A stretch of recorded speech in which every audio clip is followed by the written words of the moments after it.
नमस्कार साथीहरू, हजुरहरूलाई स्वागत गर्दछु पुरानो कथा च्यानलमा। आज मैले निकै नै मार्मिक र हृदयस्पर्शी कथा लिएर आएको छु। ल सुरु गर्छु है त यो कथा भन्नको लागि। आजको कथाको शीर्षक छ आँसुमा लुकेको माया, सुखी परिवारको कथा। एका देशमा एउटा सानो गाउँ थियो। त्यो गाउँको नाम ओखलढुङ्गा थियो। त्यस गाउँमा एउटा सानो परिवार बस्थ्यो, जसका बुढाका नाम हरिबहादुर र आमाको नाम सिर्जना थियो। उनीहरूका 2 सन्तान पनि थिए। जेठाको नाम कृष्ण र कान्छोको नाम कपिल थियो। हरिबहादुरको पेसा भनेको कृषि थियो। उनी एक मेहनती किसान थिए।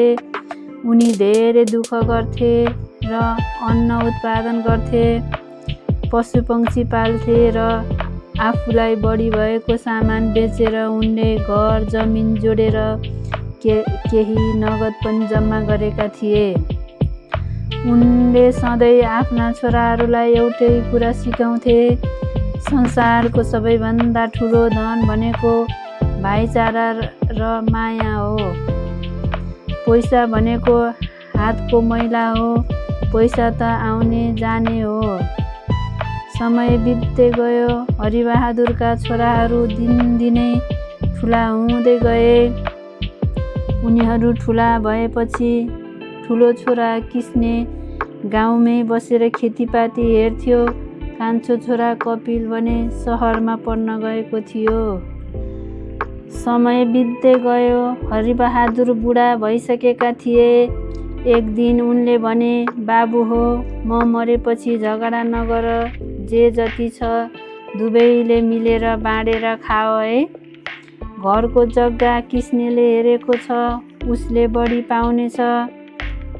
तर कपिल पनि हाम्रो नानी हो, उसलाई केही छुट्याउन हुँदैन है। एक दिनको कुरो हो। कान्छो छोरा कपिल छुट्टीको बेलामा गाउँ फर्किएको थियो। कपिलको मनमा शङ्का उपशङ्काहरू उब्जन थालेको रहेछ दाजुमाथि। अनि उसले कृष्णमाथि आरोप लगाउन थाल्यो, तिमीले त बाबाको सबै पैसा आफ्नै नाममा राख्यौ, मलाई केही बाँकी छैन। कृष्ण पनि आक्रोशमा आयो, त बाबु आमालाई सन्चो बिसन्चो हेर्न पनि आइनस्, सम्पत्तिको नाम सुन्नासाथ आइपुगिस्। यो कुराले घरमा ठुलो झगडा सुरु भयो। छोराहरूको झगडाले बा आमा दुखी हुँदै गए र बा आमाले भन्नुभयो, हामी जीवितै छौँ र तिमीहरू हाम्रो आँखा अगाडि झगडा गर्छौ। एक दिन झगडा यति बढ्यो कि कपिलले आमा बुबालाई नै अपमानित गरे। आमाको आँखा रसाए। हरिबहादुर टाउको झुकाए र दुवैजना आँखाभरि आँसु पालेर रोए। हरिबहादुर भन्न थाले, हामीले यिनैका लागि यति धेरै दुःख गर्यौँ, जिन्दगीभरि अहिले छोराहरूले एक मुठी पानी पनि दिँदैनन् भन्दै आँखाभरि आँसु बनाएर बुढाबुढी एकअर्कालाई हेरिरहे। आक्रोशमा हरिबहादुरले सबै सम्पत्ति गाउँका मुखिया सामु हस्तान्तर गरिदिए र भने, हामी यो सम्पत्ति छोराहरूलाई दिन चाहँदैनौँ। जसका मन सफा छ उसले नै यो सम्पत्ति पाओस्। बाबाको यो निर्णय सुनेपछि दुवै भाइका आँखाबाट पहिलोपटक पछुतोको आँसु झर्यो।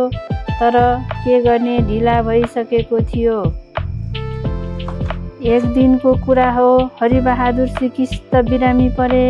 गाउँमा डाक्टर आएर चेक गरे र डाक्टरले भने, हरिबहादुरको बुढाबुढीलाई दुःखको रोग लागेको छ, दबाई होइन माया चाहिन्छ।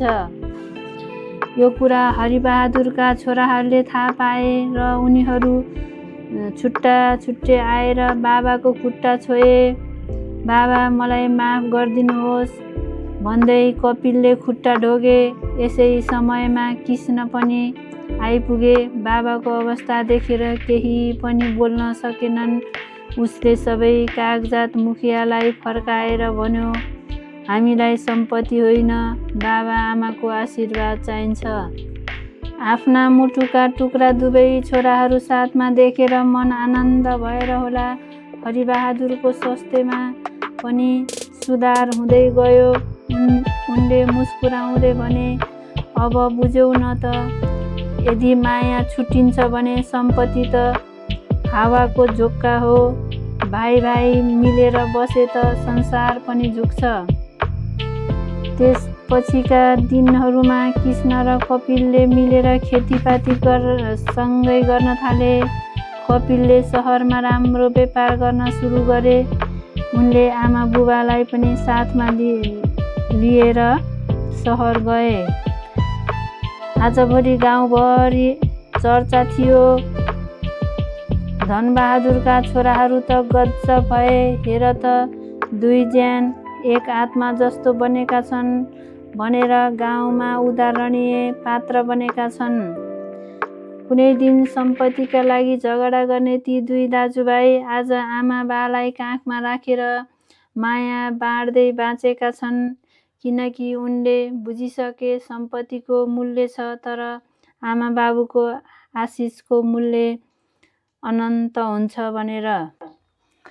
हजुरहरूलाई यो कथा कस्तो लाग्यो? कथा मन परेमा कथालाई लाइक, कमेन्ट, सेयर गरिदिनु होला।